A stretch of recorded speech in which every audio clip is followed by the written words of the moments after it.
In about 1794, the French chemist Joseph Proust stated that a chemical compound will contain the same elements combined in the same proportion by mass, and that this will always be true. We call this the law of definite proportions, and in this video edition, we're going to go over how to use this concept to solve problems involving percent composition. Thanks for joining me, and please like the video and subscribe to the channel. What's up, everybody? Welcome to Neil's not so boring world of chemistry. Let's go into the lab and take a deep look.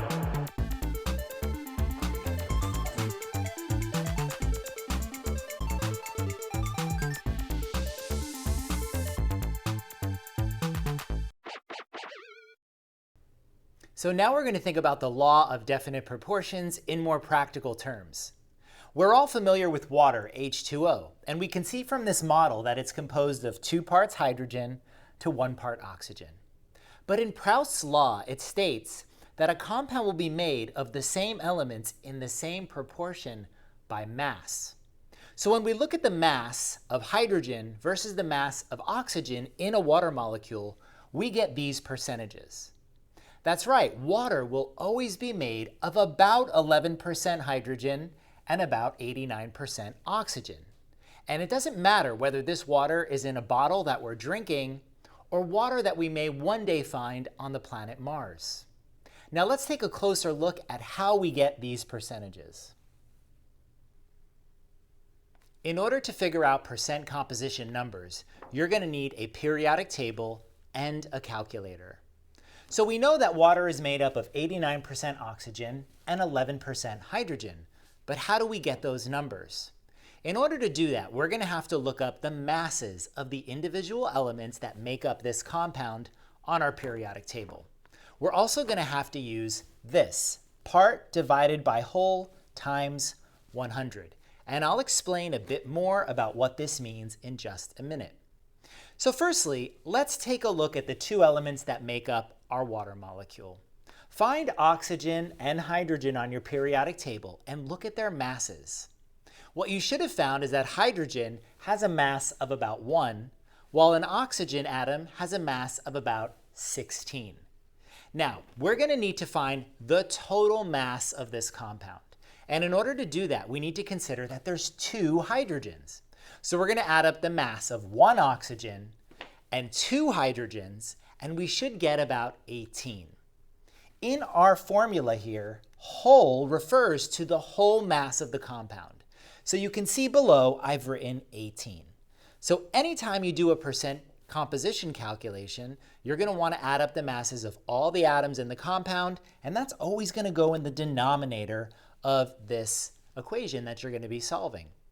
Okay, now what is the part? Well, the part is the different elements in the compound. So for example, we know that in water, there's 1 oxygen. And when we look it up on our periodic table, we see that it has a mass of 16. So if I want to know the percent composition that oxygen contributes to this water molecule, I'm going to take the 16 from the periodic table, and I'm going to put it in the numerator. So this is the part of the compound that comes from oxygen, and this was the whole mass. And I'm going to divide 16 by 18 using my calculator, multiply that by 100, and you should get about 89%. It's probably a decimal, but I rounded it here for simplicity's sake. Now, we are also going to want to find out the percent composition that hydrogen contributes to this compound. So in that case, the part, or the numerator in this fraction, would be the mass from the hydrogen. Now we said there's 2 of them, right? So that's going to be about 2, because each hydrogen has a mass of about 1. So now we'll take 2, divide it by 18, which again is the mass of the whole compound, and multiply that by 100, and you should get about 11%. Next, I'd like to walk you through a variation of a percent composition problem that's based on the law of definite proportions. Now in this example, we're going to be working with hydrogen peroxide, which is H2O2. As you can see, it has the same exact elements as a water molecule, but in different proportions, which makes it a totally different substance. Now the problem that we're going to solve states that hydrogen peroxide is made up of 5.9% hydrogen and 94.1% oxygen. And this is always true when it comes to hydrogen peroxide. It asks us how many grams of hydrogen are in a 74.5 gram sample of hydrogen peroxide. So how can we solve a problem like this, where we know the percent composition and we know the total mass of the sample, and we need to figure out the individual masses of the elements? In this case, they're only asking for one, the hydrogen. So what you're going to want to do in these types of problems is take the percentage of the element in the question that you're focused on. So in this question, it's the hydrogen. And they tell us that in any hydrogen peroxide sample, hydrogen makes up 5.9%. Next, we're going to convert that percentage into its decimal form. How do we do that?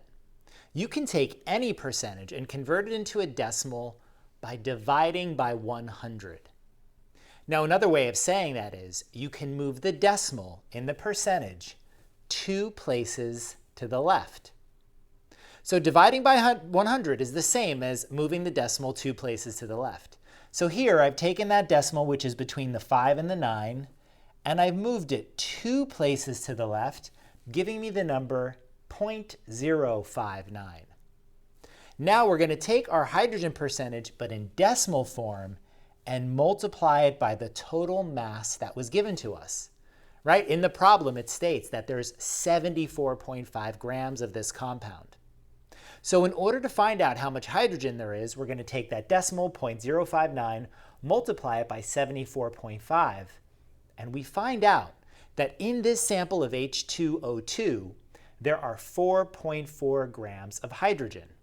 Now, of course, if we wanted to know the grams of oxygen, we could simply subtract 4.4 grams of hydrogen from the total mass, and that would give us the mass of the oxygen, even though this particular question didn't ask for that answer.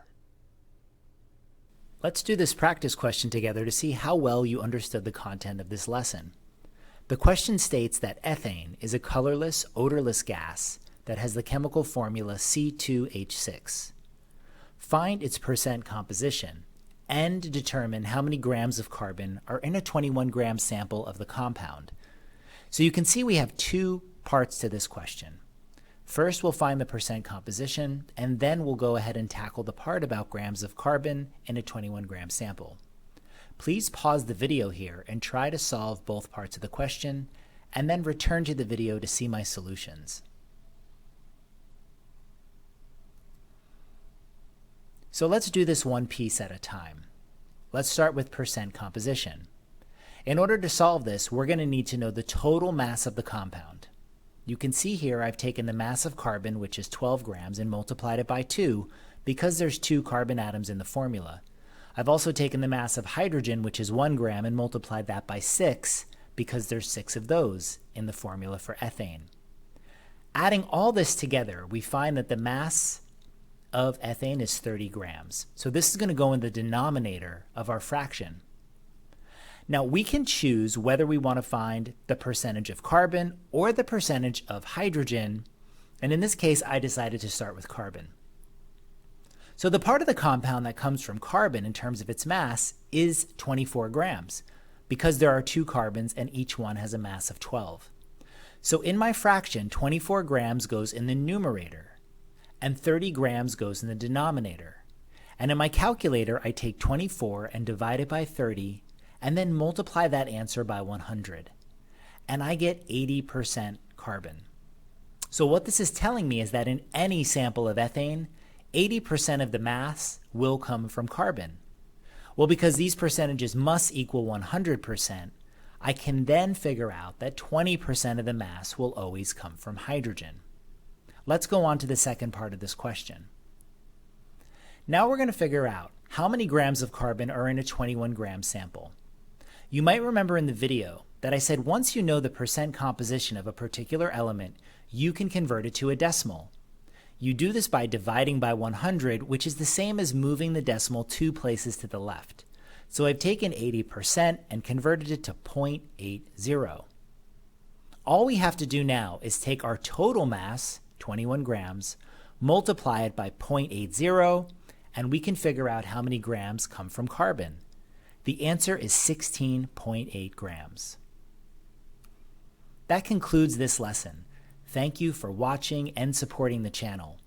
You can follow me on Instagram at Neil's Not So Boring World of Chem, and I appreciate it if you would like and subscribe to the channel.